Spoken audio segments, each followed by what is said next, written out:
Hello, and welcome to the Trip Sitting podcast. To start this episode off, I want to talk about relationships. And I should also note that this episode has literally nothing to do with relationships whatsoever. This is simply just something that I've been thinking about this past week. So I figured I would use this time at the beginning of the podcast to just kind of riff on that a little bit. So honestly, like what I've kind of been thinking, I guess let me kind of start by saying, like, I'm not currently in a romantic relationship. And when people say relationships, I think they immediately assume romantic relationships, but like I think every single person that you know, like you are in some sort of relationship with, like whether that is a friendship, whether that is a romantic relationship, whether that is your fucking coworker, whether that's your mailman, you have some sort of relationship with all of the people that you've encountered in your life, regardless of whether you've talked about it or not. Like there's some sort of a relationship there. And I think we need to like really realize that. And then it makes like the other, more complicated, deeper relationships like a lot easier, because you could kind of like then acknowledge what type of relationship is, and then understand that, as you change, as the people around you change, like your relationship with them and the relationship that you have together, like that shit is going to change too. And I say all of this to say that like some of the stuff that I've been thinking about regarding relationships definitely has to do with romantic relationships, with like what type of relationship do I think is best? Like, do I want at the moment? And I don't really have like an answer, to be completely honest. But it's just something that I definitely think about. And another piece regarding relationships too, is I think the foundation of literally any relationship at all, like it has to be like just good communication. Like that's it. If you can just fucking communicate and like speak openly and honestly, like without being scared of like fucking hurting the other one. And like, again, whether it's a friendship, coworker, romantic relationship, whatever the fuck it is, like you just need to be able to like be honest with each other. And like that just makes things so much easier, and just have that foundation of like true love for the other individual, regardless of like what they want and what you want. Like put that shit aside. It's supposed to be about, I don't know, them together, just working together to like compromise and shit. Like any relationship is always going to have compromise. Like with like roommates too. Like that's another one. Like you need to be able to just like openly communicate. And I think just like as a society, we kind of just suck at that. At least just in my experience, like people don't openly say exactly what they mean, exactly what they feel, because they're scared of how like another person is going to react to that. So my goal with all of my relationships right now is to just be more honest and like truly say how I feel without being scared of that relationship changing in some way, or like getting quote unquote worse or better or like different, like not being scared of the relationship changing because of things that I might say or feel. And so I challenge you guys to do the same thing. And so thank you for letting me go on this rant. Now, this podcast episode is with Stuart Adam, and it's called The Alchemy of Prayer. Now, Stuart has been serving ayahuasca for, I think he started like maybe 15 years ago. And he actually no longer serves now. Now he has a program called The Alchemy of Prayer, which he helps people a lot with like integration, and I guess really just like helping people become their best selves. But this man really is like lives in service to others, and he's just got so much wisdom to share. And this was such a great conversation. And so I thank you all for tuning in and listening. So without further ado, here is Stuart listening right now. Yeah, we're on right now. Yeah. Oh, yeah. Oh, excellent. Okay. Yeah, sure. So, yeah, my offering is I developed, basically what happened is that I started a practice of plant medicines about 15 years ago, working with plant medicines, predominantly ayahuasca, but I also was on the peyote road for a while. And so basically I was an artist in New York City, and it's kind of in a dark world. And then I was introduced to ayahuasca, and then I just decided to drop everything and go on that path because it spoke to me in this very powerful way. How were you introduced to ayahuasca? How did that happen? Interesting. It was I had this building in New York City. It was like this kind of like underground, like art, like just like an imaginarium, you know. And a friend of mine who was into that world, he said, "Okay, let's put an ayahuasca ceremony together for your place." I was like, "Nah, I'm not into that hippie stuff. Whatever. I didn't really know what it was, you know." But for me, it was definitely, you know, I don't know, light and love. I don't know. I wasn't into it, you know. And anyway, so all this, that stuff, you know, that woo-woo-y stuff, whatever. I mean, I've taken psychedelics before, so I was like, what woo, you know, I was more into like harder drugs at that point in my life. And so anyway, there was all these like rock stars coming because this place was kind of famous and this guy knew all these people. So it was like a very like, kind of like a hip elite ayahuasca ceremony. And so I wasn't doing anything that night. So I was like, all right, I'll just do that thing. Like it was literally, I wasn't doing anything. So I decided to do it. In that, so like no prep, no diet, fucking I'm game. Most likely I was probably doing drugs earlier that day or right before I did it. So, which was interesting, you know, because there is, you know, all that stuff is important, but on some level there was some higher authority happening because I was very seduced by the medicine, you know, in a very beautiful way. It was like, it wanted me, you know? And so I had this experience where it was really profound and amazing. And I saw something pure that I always was looking for. You know, I mean, I think my soul's mission has always been looking for this purity, but like it was not shown to me until this point, you know, and I watched this guy doing his thing and it just took me, you know, and I was like, what is this? I want this. And then like basically 2 weeks later, the whole building burned to the ground. Wow. Yeah. I lost everything. So I started doing ceremonies. So that's kind of the story around that. It was very, very dramatic. At least.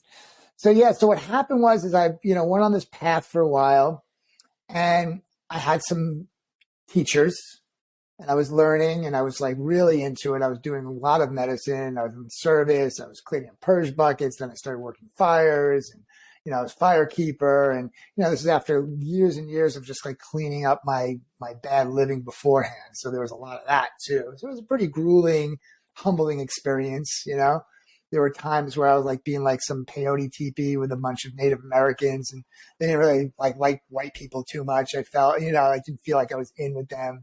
And like, then I go on Facebook and see some of my friends flying to Ibiza with models, and I'm like, what did I do? You know? Yeah. How did you have to get invited to those ceremonies in order to like sit with the Native Americans with peyote? They were pretty open, but back then there just wasn't that many white people going. You know, this is not that long ago. I mean, I've only been at this for, you know, 15, 16 years, I think 16 years now. So, you know, it really, there was a movement towards it, but it was still very fringe. You know, I mean, when I started, you know, basically I lost all my friends when I started going down this path. You know, they were like, ooh, what is this weird stuff, you know?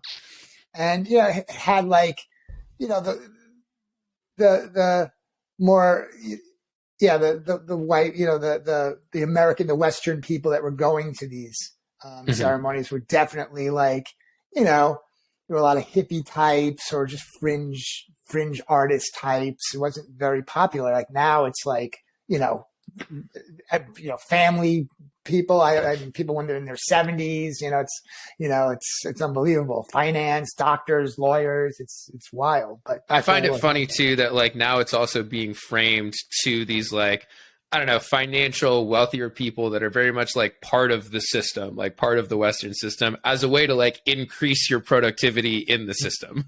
Whereas like for me, it's to get out of the system. Like I don't want to be involved in this shit anymore.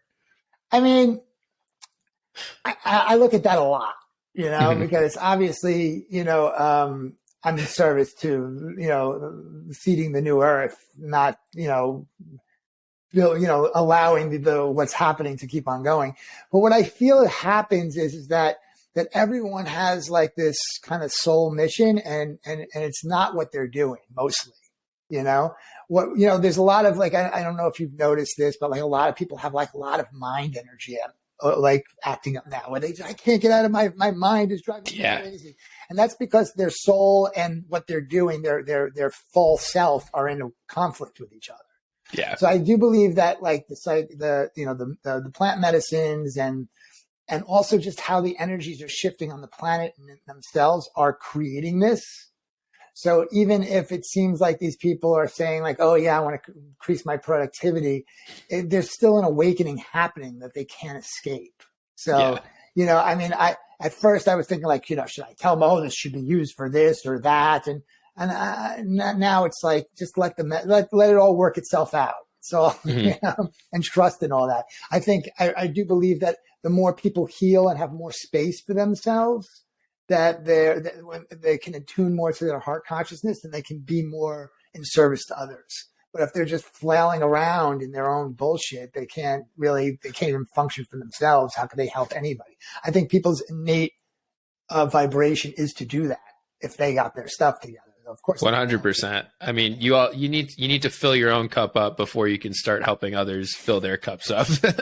There's no way around it. No, and I think we get caught up, especially like, I mean, me personally, like, you know, before I really started kind of going down this path and like, you know, healing and doing the inner work, like I would definitely look for external sources to like fill that cup up, like, you know, trying to basically help others as a way to actually fill my cup up rather than the other way around, like figure out how to do that first. And then just naturally, it's just going to spread out and emanate from me. Right. Exactly. That's all. That's kind of like all you have to do, really. I mean, you can do more. You know, some people are just like their mission is to do a lot more than that. But really, that's all you have to do. I mean, I can see it actually in my work. The more and more work I do on myself, the faster my clients heal. It's wild. Like as I go into a deeper initiations and as I meditate more and as I raise my vibration, they just get it like right off of me, you know, and like I can see them. They just like, they come on in the beginning like this. And then at the end, they're like, you know, so you can really understand how it's so vibrational, you know, about, you know, how you take care of yourself and how you focus in the gratitude to lift your vibration and all that really just you can just walk around and just, you know, the whole world gets it, you know? Yeah. So it's true. Yeah. So anyway, so I went down this path and, you know, I got very deep into it and, you know, I had some teachers and stuff like that, but I slowly started realizing that being held by human teachers, I was never going to learn what I needed to learn. It just wasn't possible for me to learn the level of like understanding what spirit was and how to communicate with it if I have somebody holding me in that all the time, you know? And I did that for years and years. And also then I also started recognizing that the way the medicine was speaking to me was very different than other people. Like, and then I started getting the download that like everyone has a different mission statements. Like our souls have different mission statements. So the guy who's teaching me something has a different mission statement than me, you know, and I can tell.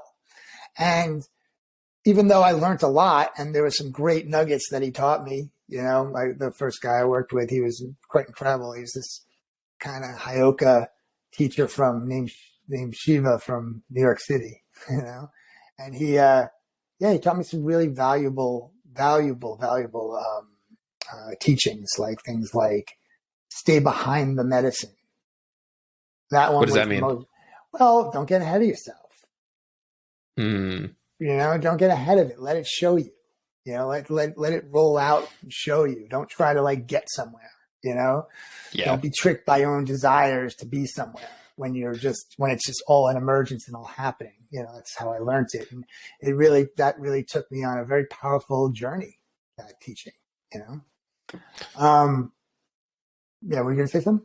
No, I mean, basically like that teaching right there, like I don't think I've been taught that in such a profound way, but like I find myself sort of just constantly checking in, like am I trying to do more than like, you know, am I trying to be somewhere else other than where I'm at right now at this very moment? And basically just constantly checking like, where is my awareness at? Am I actually living in the present moment? And to me, it just comes back to like trying to live as presently as humanly possible at every single moment of my life, which is so fucking hard to do. Yeah. Yeah. It's very difficult, but you know, it's like, that's what infinite abundance is. You know, it's in the presence. Everything's in the presence. But yeah. So anyway, so that, you know, that teaching really did help me on my journey when I decided to leave and go off on my own. And I went on this pretty epic journey around the world. And I worked with many different teachers, you know, different people, and drank with different people and sat with different people. And yeah, like I ended up in Australia, and I met this guy that was very much a reflection of what I saw myself. He was just channeling these very strange songs out of nowhere, and they were just like coming to him. And, you know, cause I liked more of a creative, walk, you know, I wanted to just come to me. I didn't want to like learn things and like, that seemed too restrictive and too dogmatic, and I have to sing the same thing over and over again. So I got some interesting reflections on my journey, and then ended up, I wanted to go to Hawaii, and I knew that I was going to go to Hawaii, and I knew that I was going to drink ayahuasca every day for 2 months. And then I was going to be able to serve it after that, you know? Like it was just like an innate knowing, like this is going to happen. Yeah. And I ended up there, and the first guy I met there cooked medicine. He gave me 2 bottles right there. I did that, and I ended up cooking with him. And then I started getting phone calls to serve ceremonies. So I started doing that, and I was serving in very interesting places. I was going to like Vegas and Texas and like Mississippi and Louisiana. And like I stayed away from like the places where everyone was going, you know? Yeah. How are these people even finding you at this point? You know, this is the thing. If you let go and trust and like be in the magic of the ordinary and see how that works, it just happens, you know? Yes, I'm a, you know, charismatic guy. Yes, I know a lot of people. There was some, you know, people would ask me what I'm doing, and I'd say, oh, I'm doing this. And of course, oh, let's do this. Here's a, you know, but it was very fluid. It was very flowing. It wasn't like restricted. You're not trying to force it. It wasn't. No, I realized that the key was never force. Never force it. Stay behind it. Right. So then I got to a point where things, I got impacted. I probably needed to learn more, you know? But in this process, I was learning so much about connecting to the voice of the medicine, connecting to the spirit, you know, doing things that were edgy, taking me out of my comfort zone, you know, so that, and like being in a prayer and learning how to connect, you know, through the process and the journey, you know. And this was also during a time where I was probably considered like the neo-white shaman guy, you know, and I had to deal with that stuff, but it didn't bother me because I was on my own journey. It didn't matter, you know. But then I did hit a rough spot, and I was going through a new initiation, and I ended up putting it down. And then I ended up, you know, going back to study, and I did some dietas with the Shipibos, and then I ended up working with the Colombians, and you know, all during this time, because I had no one holding me, I really had to study how my prayers worked. I really had to understand the power of prayer because I had nothing else. I had to understand how to connect to my guidance system, you know, my own guidance system. And this was a very difficult experience. And I definitely fell on my face many times and went through some very deep processes over and over again. But knowing that spiritual sovereignty was the key to my growth, you know? What do you mean by spiritual sovereignty? Well, not being stuck in some situation where I had to follow some kind of rules of engagement, you know, like, you know, in a lot of the medicine communities, as well as in a lot of religions and everything, there's like, you know, you have to do it this way, and that's the way it's done. Yeah.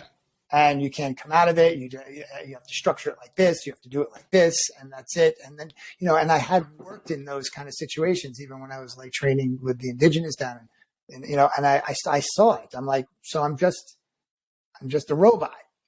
I'm like, if I'm going to be doing a robot job, I can think of a lot of other robot jobs that are a lot easier, because I'm looking always I was looking for the way less magic purging. part.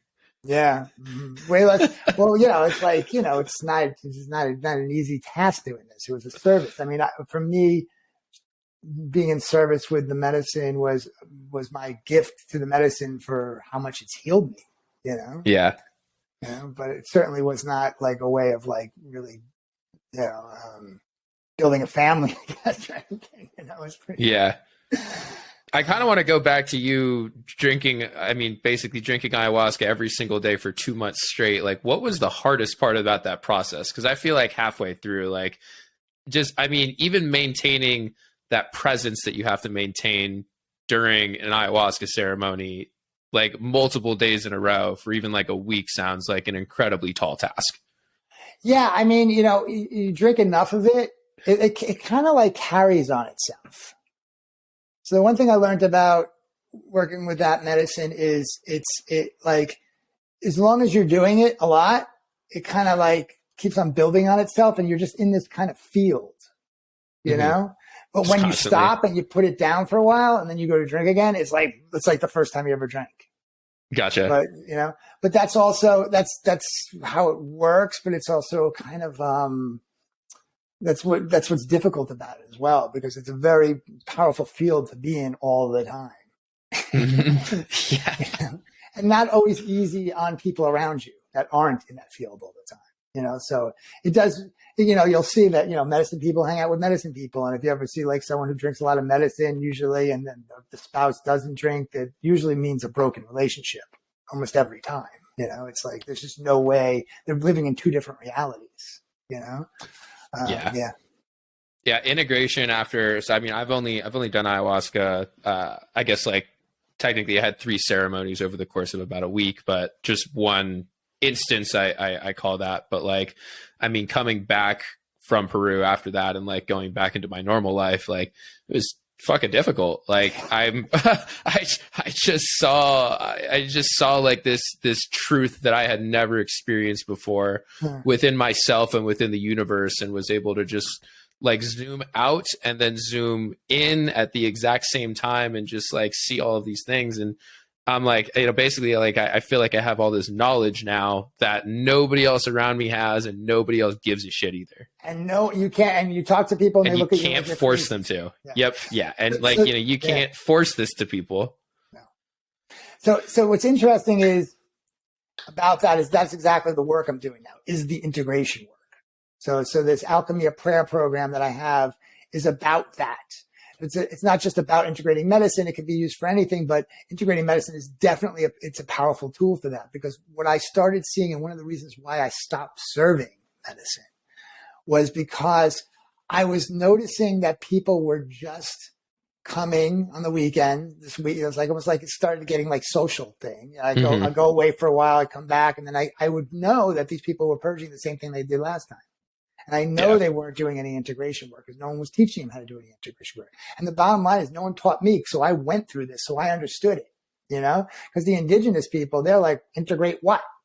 What do you mean? What do you have to integrate? They're integrated. They live in a jungle and they don't have the same issues that we have. We're mentally sick in the Western nations, So, they don't get it. They don't, we're used to like medical, like we take a pill and we're better and then everything's good. Even though that's not really even true. That's the way we're taught it works, but it's not even. We take a pill and it treats the symptom and then just completely just puts the root cause just over there. Right.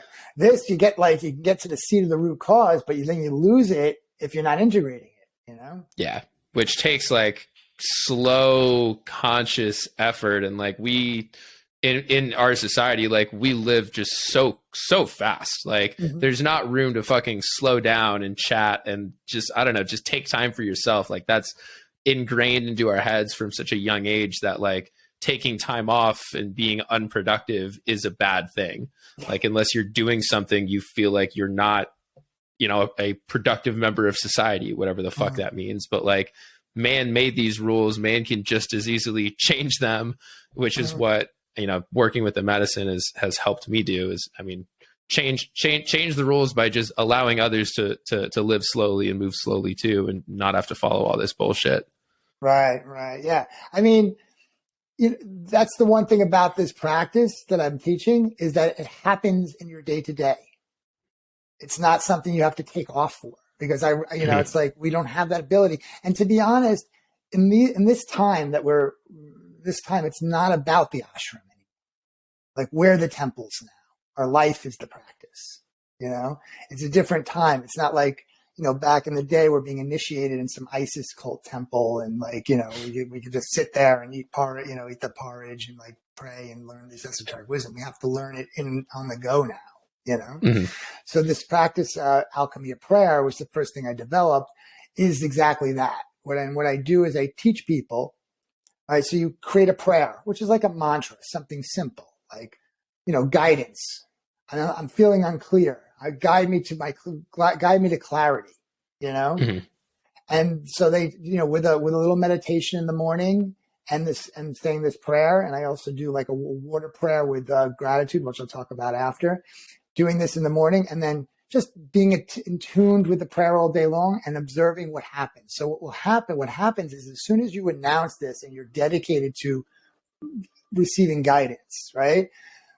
The illusion reality, that's what I call it, because it's an illusion in your reality, will start speaking to you in the language of your prayer immediately.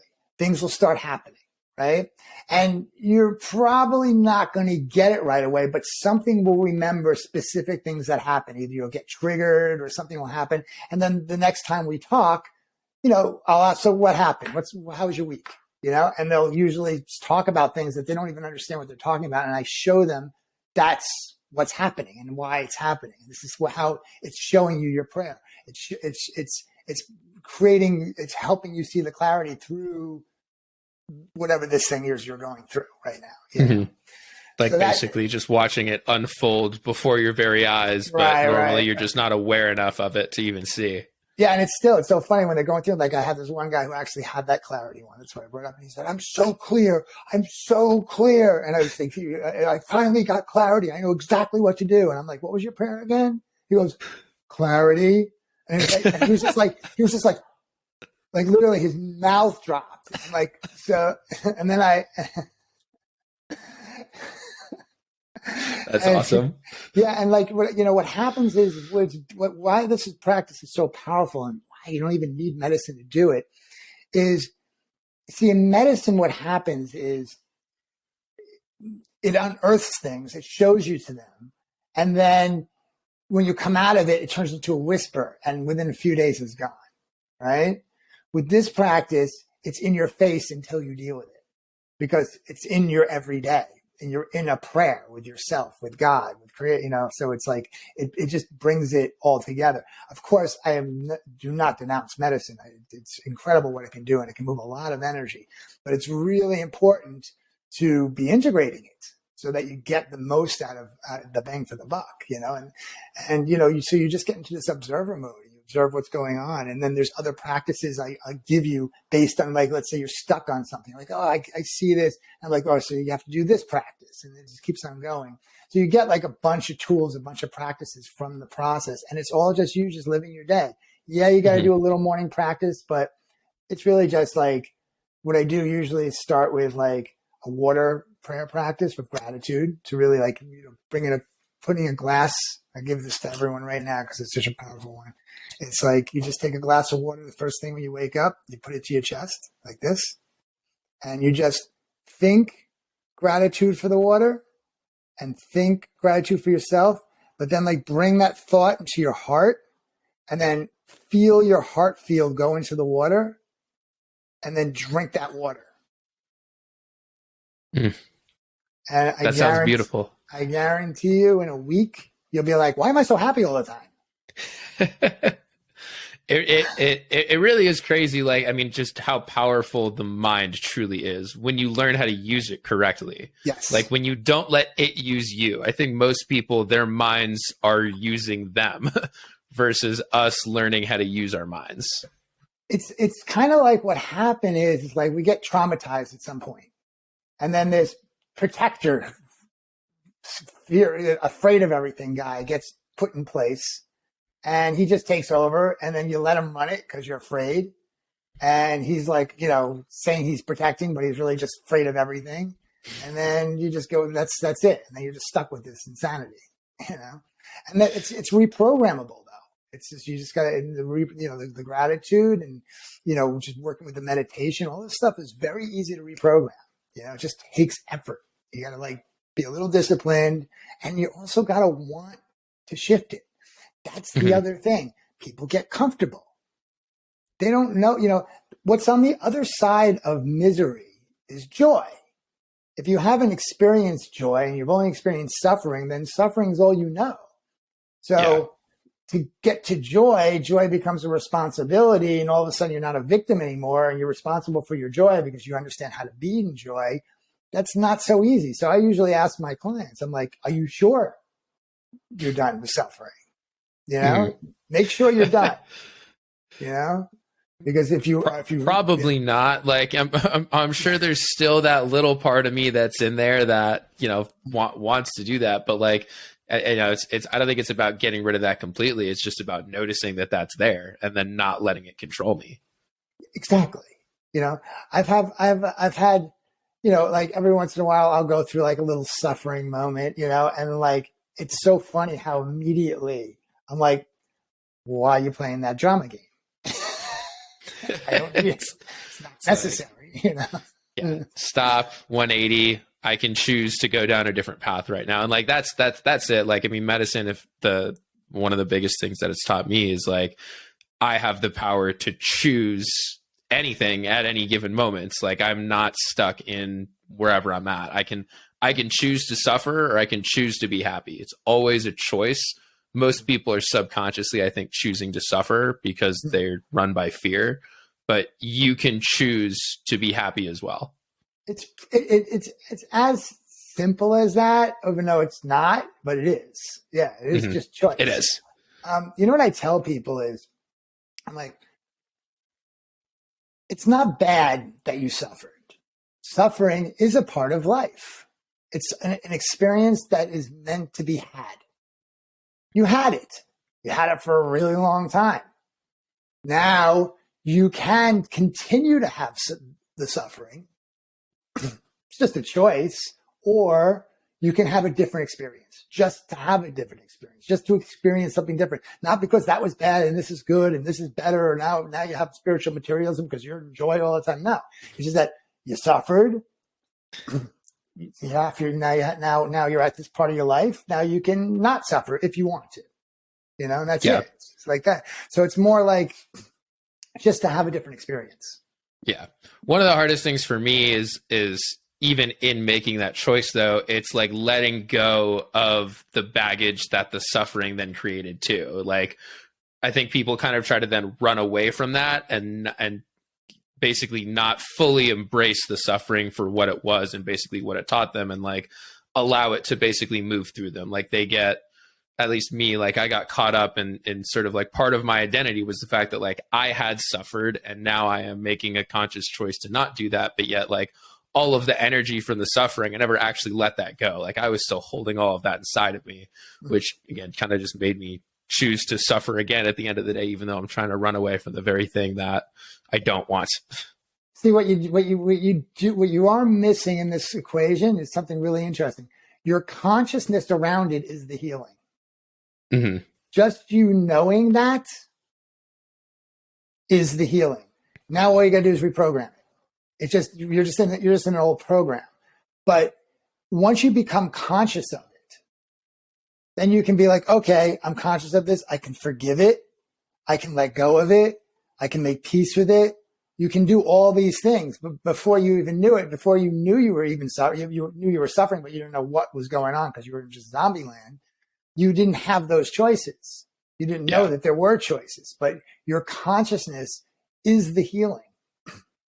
As soon as you Yeah. bring attention to it, and then you just have tools like, all right, how am I going to deal with this? What experience do I want to have next? How do I want to deal with all this stuff? You know? Yeah. Yeah. Like, what am I going to do today in order to, again, live? And like, I guess that also comes back to like what we were talking about at the beginning, is like just living presently as possible, not thinking that like not suffering is where I'm trying to be, understanding that like, no, I'm already there right now. There's really nothing else I actually have to do.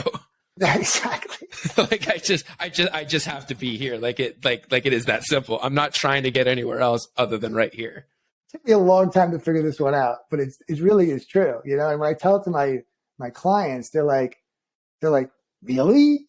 I'm like, yeah. I'm like, that's it. You got it. Now you just got to like just reprogram, like get rid of the habit. But it's already done. You already recognize it. You know, as soon, and see, that's the other thing too. Once you become conscious of it, then there's also this responsibility. You know, that's the hard part for people because they didn't. You can't become unconscious of it. You like can't it's once you see it, like going back is like it's kind of like you are going to hate yourself like if you just choose to ignore it.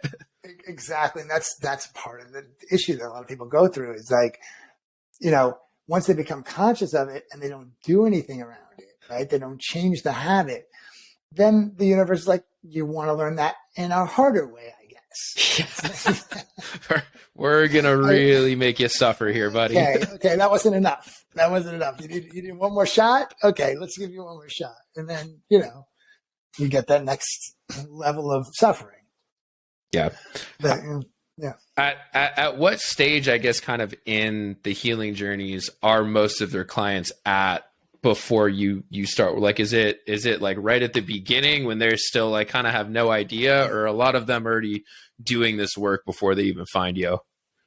They're pretty, I mean, a lot of them are pretty new, you know. Some of them have been dabbling and they go back and forth, you know, like have done some medicine and then, you know, kind of forgot about it and, you know, but are very magical, but they got a job and stuff, their family or whatever. And a lot of times the people that are coming, and also the ones that are on the edge, that are in the dark night of the soul, like they're in their awakening right now and they're just like, help me. So dude, where the fuck do I go? They're the easiest ones because they're so like they're just they're in the alchemical moment. They're just like vibrating. So the magic is very palpable. They just need a little direction, you know. But I feel like this new wave, there's just been a new wave of awakening happening. So there's a lot of, you know, definitely new people looking for direction, and they seem to be able to pick things up pretty quickly for the most part. The ones that are actually motivated, the ones that are a little bit more disciplined, you know, the ones that actually do the work, you know. And also like the work in my program is actually very easy and kind of fun. Like I make it fun because I like it fun. You know, it's not like so monastic and hard, but you know, there's still people that have like resistances, you know, they'll pick up some things, but the ones that do it, they pick this stuff up, and I'm like, oh my God, it took me like years to figure out. And they're like just getting it like this because I think things are moving at a different rate right now. You know? Yeah. I mean, I think it's the entire like vibrational frequency like of the planet, I think, is just being raised collectively. Hugely. 100%. I mean, you can see it. You can feel it, you know, it's definitely happening. And I can see it with the people. I mean, I remember when I started, things were dense. We used to have like drink a lot of medicine, and like it was like now it's like medicine. You just need a little bit of medicine. Everything's so much more sensitive than it used to be. You know? Yeah. Do you still work with medicine yourself? If I need to, it's a tool. You know what I mean? If I feel like I need some perspective from the plants, then I will. You know, but I these days, I mean, the meditation and the prayer and the gratitude and working with food medicine and working with like tinctures of like blue lotus and rose or flower essences actually get me there. You know, a microdose here and there is nice too, you know. I haven't. Did you really, work with any like functional mushrooms, like Oh reishi, yeah. turkey tail? Yeah. Right now I got reishi, lion's mane. Yeah, I got reishi. Reishi's the good one right now. That's the one.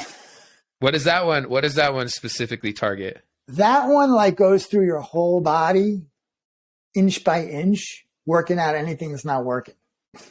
So just like clearing blockages. Yeah, just like clearing blockages. Yeah.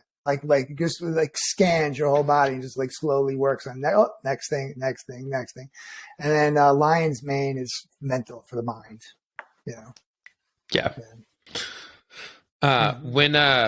When somebody's like in that moment going through like that dark night of the soul, like in their awakening, and obviously they're vibrating at like a very, very high frequency, like are you trying to work with them? Like, are people supposed to stay in that frequency, or like eventually, like you need to come down from it at some point, right? I mean, you mean you're talking about the people that are going through it?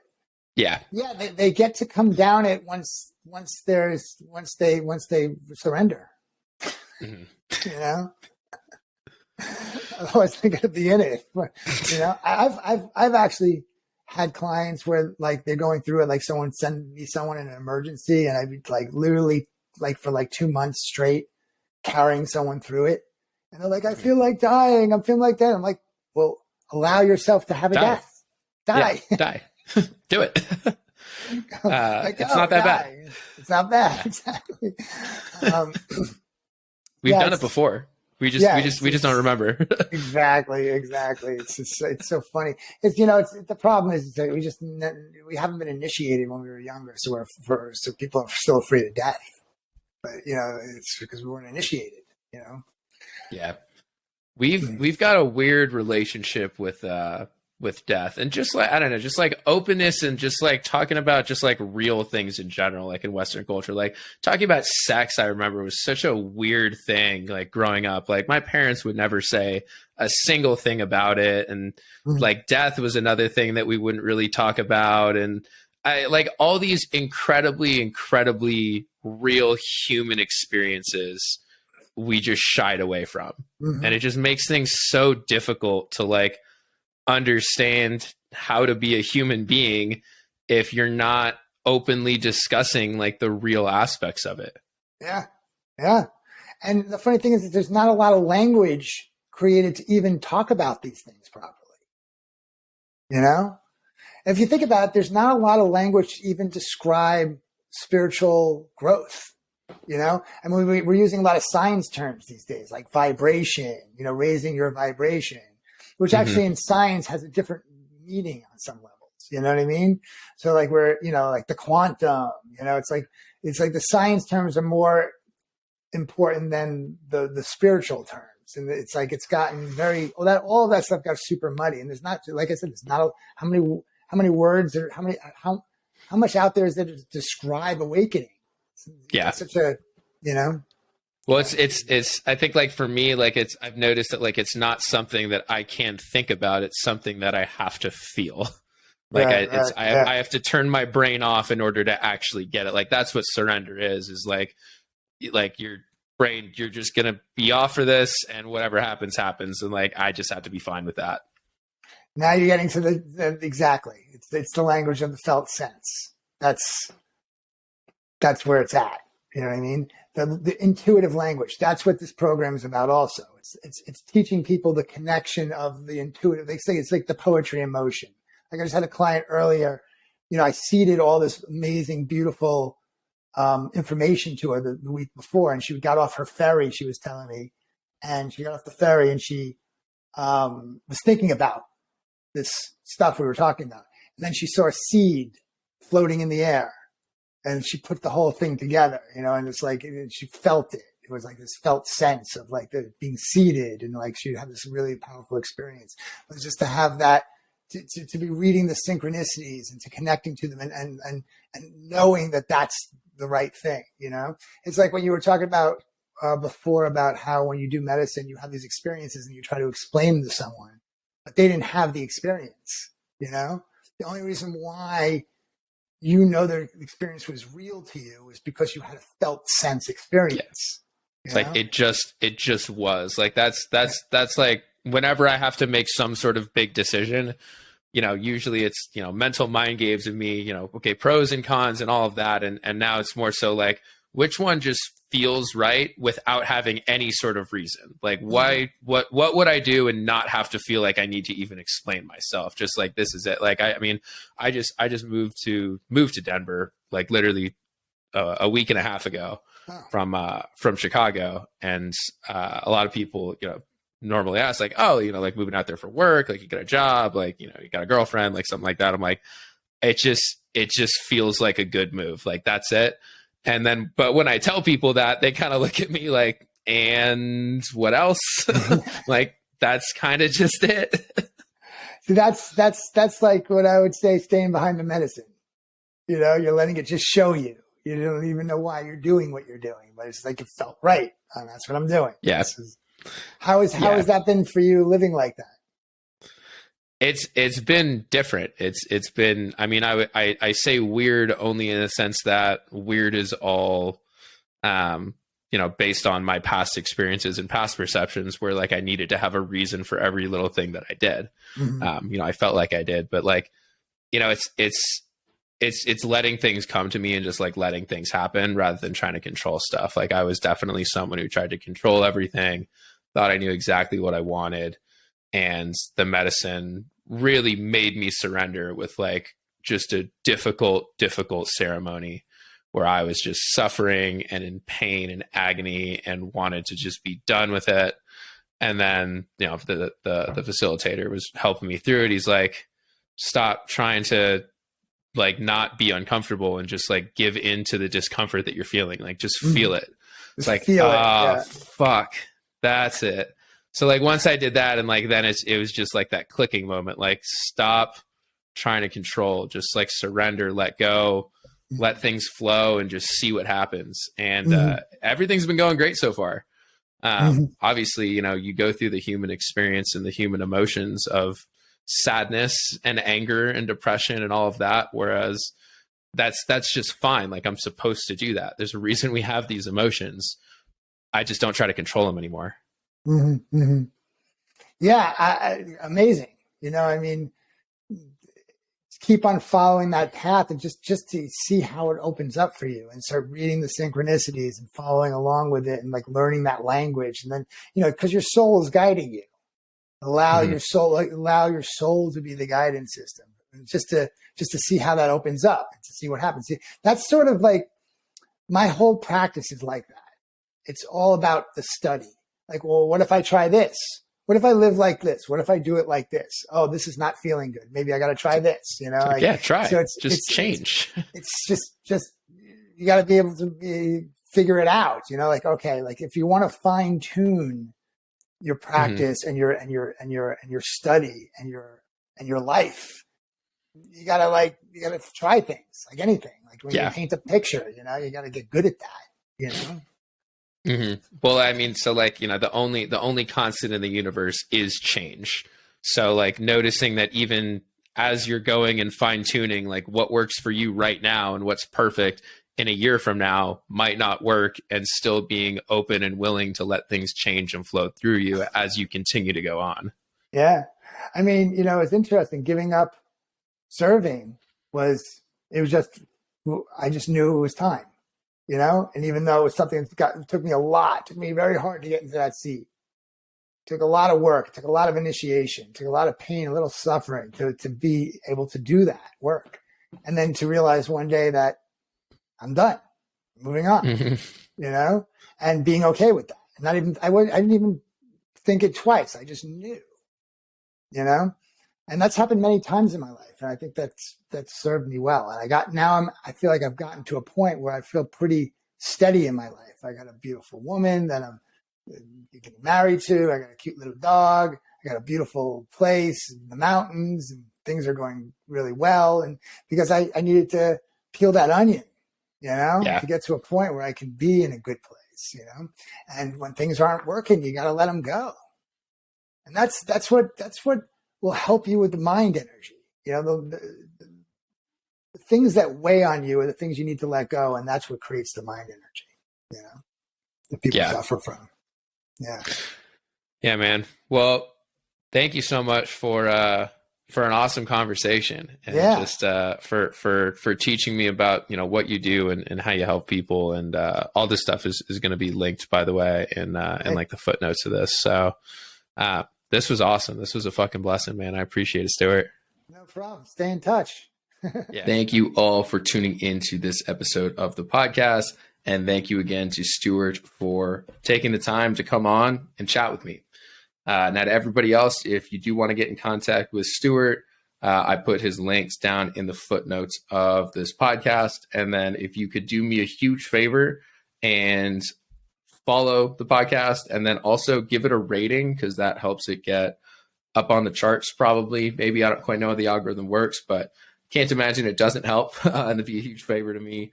And then, share it with the friends. And, if you enjoy listening to this, give me a shout on Instagram, or feel free to just send me an email, tripsittingblog@gmail.com. And just feel free to get in touch whenever you want. But thanks again, everybody, and we'll see you next week.